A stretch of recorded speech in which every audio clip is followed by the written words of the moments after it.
One can understand the difference between agent, servant, and independent contractor. As we all know, that it's important to look at these characteristics in contracts to try and look at application of law, especially from the perspective of the rights, duties, and liabilities of an agent as prescribed by the Indian Contract Act 1872. Now, you know that the Indian Contract Act, to a certain extent, curtails the freedom of contract. You don't have an absolute freedom.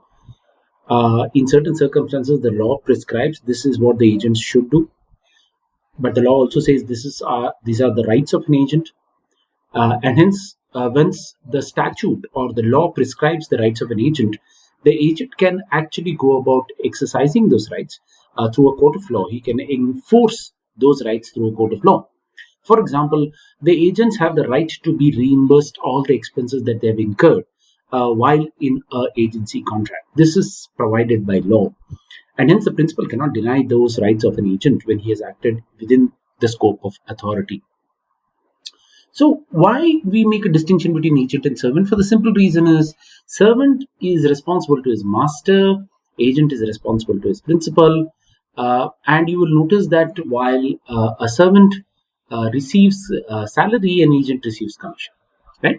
So these are distinctions that we have already kind of understood between agent and servant and the difference between the same. Uh, However, coming to the difference between agent, servant, and independent contractor, I think it's important to understand that an independent contractor is basically a person who doesn't represent you. Okay, he doesn't make contracts for you. He actually executes a work for you. So generally, in government contract, when you give works contract or works order, say for construction, for laying down of pipes, roads, for any electrical work, plumbing work, anything that you give as a contract, these guys are independent contractors. The word independent here assumes great amount of significance that they work on their own. So you just award them the contract, they work on their own. You have to specify what is required. The specifications of the work are mentioned, but the contractor goes about doing his own job. Now, the contractor here is not your servant because he does not work for you full time. He's not an employee. So when he's not your employee, not your servant, he cannot get the entitlements of labor law except PF and ESI. That is Provident Fund and Employee State Insurance, which is a coverage because the labor laws speak about what is known as principal employee. Except that, I think rest of the things, the independent contractor and his employees are independent of that character. Now, the PF and ESI rule is basically as social security measure because the independent contractor and his employees will be working on your site, and hence they must be given some kind of provident fund, which is a social security measure. It is compulsory to do the same. They should also get the cover of the employee state insurance because in case there is an accident and an incident on site, he should get medical cover. That's the reason ESI law has been brought into place. But otherwise, he is independent in the context of the fact that you don't expect industrial dispute law or any other law to be applicable to the employees of the independent contractor. Right? So independent contractors are totally working under the rules of a contract. They don't serve you full time, neither do they represent you towards third parties, which means they are not even agents. Right? Agency comes when the person makes a contract with a third party, and independent contractors are just executing work as you have said, but they don't represent to any third party. So independent contractors are responsible and liable for any deficiency of work or service that they may provide for, but it's not that they can have the vicarious responsibility or liability principle simply because vicarious responsibility and liability principle applies to agents and servants but does not apply to independent contractors. So an independent contractor is like any other contracting party who has independent responsibilities, independent liabilities, and his rights arise from the contract, and it is not something that is defined under the labor law or under the contract. At the same time, I think one can see the types of agency that we have seen. We have discussed this in the past, but one of the critical aspects that one will have to understand is how escrow agents are very relevant in today's context. And as I told you in the past, the Real Estate Act of 2016 has now looked at making escrow kind of a compulsory modality in the real estate sector. So the money that the allottees give in a project nearly 70% of that money has to be deposited in an escrow account by the builders, and they can only withdraw it in stages for the completion of the work. The idea of the escrow account in the real estate sector is that this will not be diverted for other projects, which usually happens with builders, and many of these projects are not completed on time, or they are abandoned by the builders, and the builders sometimes go insolvent. So to avoid all those, to have financial stability of projects, any money that is collected by the authorities, 70% of that money gets deposited into an escrow account, and the escrow becomes then an agent, right? He becomes someone who, is the trustee of this money, and in an agency capacity, because he represents the authorities, he represents the builders as well, and the money can be withdrawn in stages after an adjudication vis-a-vis the RERA authority. He may either give permission or not give permission for withdrawing the money at the escrow agent. So escrow has become a very critical aspect of agency today, especially in international contracts and international transactions as well. You will notice that where you can employ escrow in a neutral country, in an independent bank. Mostly banks play as escrow agent. This is an additional service that they provide for. Also in PPP projects, that is public-private partnership projects, the toll money that is collected goes to an escrow account so that it is held in trust before it can be finally withdrawn and distributed among the PPP partners as well. So that is how a kind of brokerage aspect has been introduced in escrow, where the representation is there for both the contracting parties. But interestingly, you should also notice that the Supreme Court has already laid down in one of the cases that an escrow agent cannot be an arbitrator. Right? He is a trustee of the money. He holds the money as in an agency capacity, but he cannot decide disputes because that would be conflict of interest. Right? You are an agent. You have a fiduciary capacity, and you cannot sit as an arbitrator in that sense, right? So we think escrow is like an arbitrator, but the court has said they should not be, they aren't, and arbitration is a separate clause, it's a separate process of dispute resolution. This is only the financial trust of the money, and they cannot sit in adjudication of the right or wrong about the distribution of money. They just have to go by the directions issued by the contracting parties. That is what an escrow agent obviously has to do, right? Yeah. So finally, if you look at who can be agents, I think, can a minor be an agent? The answer is yes. He can be an agent for beneficiaries. He cannot be for liability. The principal has to take the entire benefit, though agent cannot be made personally held responsible if he acts as an agent. What we have to also understand is, friends, that when minor is allowed under various legislations, you will notice that they are allowed under the Partnership Act of 1932, under Section 30. Minors can be members of a trade union at the age of 14 years. Minors can be employed as child artists. This is also permitted by labor law. So minors are permitted to enter into contractual relationship, but the aspect is that till they're 18 years of age, they can enter into this contract only for their benefit without any responsibility of liability that can be fixed by law. So the liability then is on the adult partner. On the other partner, they have to take the complete responsibility. They cannot make this minor personally responsible or liable for any of these actions.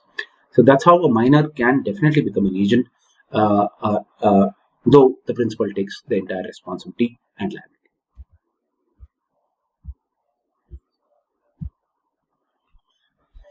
Now,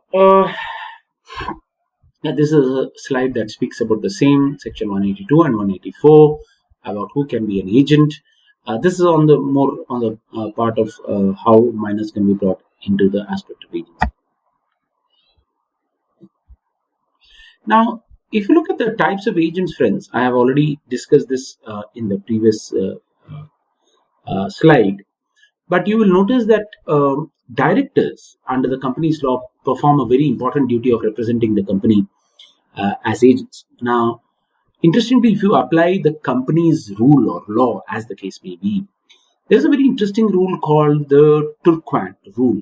This was decided in the Royal British Bank versus Turquoise case, where the indoor doctrine was actually evolved, the indoor management doctrine. Because, generally when a director acts, he must act within the scope of his authority of that company. But how does a third party know whether a director works within the scope of authority or not? Because he is innocent, he is acting in good faith. Who? The third party. Being innocent and acting in good faith, he probably under a contract with the director, he supplies goods to the company. But later on, it is found that the director did not have the authority to make that contract or make that purchase order, or did not have the authority to represent the company. So what happens to the right of the third parties? Now, interestingly, if you look at it, one of the issues in such cases was there was supposed to be some kind of a constructive notice to third parties. So third parties must be notified about who are these directors. Are they independent directors? Are they executive directors? Are they directors in a non-executive capacity? So they should have some constructive notice, and that notice is something that all companies have a duty to put it across, right? And generally, when you want to see what powers the directors have, whether the managing director has certain powers or other directors have certain powers, then in those circumstances, the third parties have to view the Articles of Association, AOA. Now, there are two incorporating documents in a company called the Memorandum of Association and Articles of Association. And the Articles of Association prescribes the powers and functions of individuals who can actually represent the company. So the board of directors are collective organizations. Directors have independent responsibilities, as the case may be, for the company to represent the company. So ideally, you will notice that this are something that is laid down under the company's law. However, I think while third parties must have notice about the powers, you will notice it is quite often than not that the rule of ultra-vires comes into place. Now, there are two concepts here, intra-vires and ultra-vires. Intra-vires is within the scope of authority, ultra-vires is beyond the scope of authority. Now, there are two things that one will have to understand. One is, please note, a company may actually enter into an unauthorized or an ultra-vires act. How? That is based on what is known as the object clause that is registered under the Memorandum of Association. So MOA is an incorporating document which has the name clause, the liability clause, the object clause. Now, what is the object of a company? Suppose the object of the company is hardware, but the company later on enters into the business of software. Such a business can be considered as ultra-vires of the object of the company. That becomes ultra-vires of the company itself, because the company was not born to get into software in the first place, because the object said only hardware. Secondly, you will notice that once the company is within, say, the hardware business, then which are the directors who can represent the company in that hardware business is something that the Articles of Association will actually represent. 5 crores, 10 crores, 2 directors. It should be done through a special resolution of the board. Maybe it requires the resolution of the shareholders. So everything will be prescribed about how decisions have to be taken, who are to be involved in that kind of a decision. The Articles of Association will lay down the same in detail. Now, if that is not followed by either individual directors or by the board of directors or by the representatives of the company, as the case may be, then it becomes ultra-vires that director or that agent. Beyond the scope of that director, he has entered into a contract which is then beyond the powers of the director in that sense. So all of these are something that third parties must view before they enter into contract, but it's often done in trust, and third parties cannot always check these documents before they actually enter into a contract or supply goods or give the services to these kinds of companies, because these are big companies and trust actually goes a long way into it. Now, in the UK and in common law, they developed this very interesting doctrine called the Doctrine of Indoor Management, where they said, let us put the burden of proof on the company itself to manage its own affairs. Why should a third party be blamed if there is an ultra-vires action? Indoor management means that the companies must manage its affairs in such a manner that no agent of the company actually acts in an ultra-vires capacity. Indoor, please manage your affairs in such a way that third parties' rights are not going to be adversely affected, especially when they contract with your organization. If there is any ultra-vires action, it is for the company to resolve. If there is any ultra-vires action, it is for the company to take responsibility.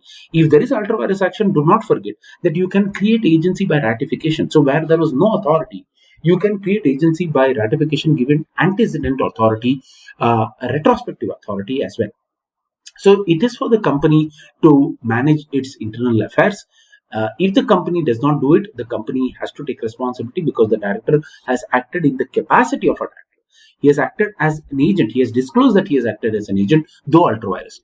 So this is for the principal and the company to take responsibility, ratify that action, and the third party's rights should not be adversely affected. Only, please note, if these two conditions are fulfilled: one, that the third party acted in good faith and without any lack of knowledge of that authority, and he has performed in the best interest of the contract.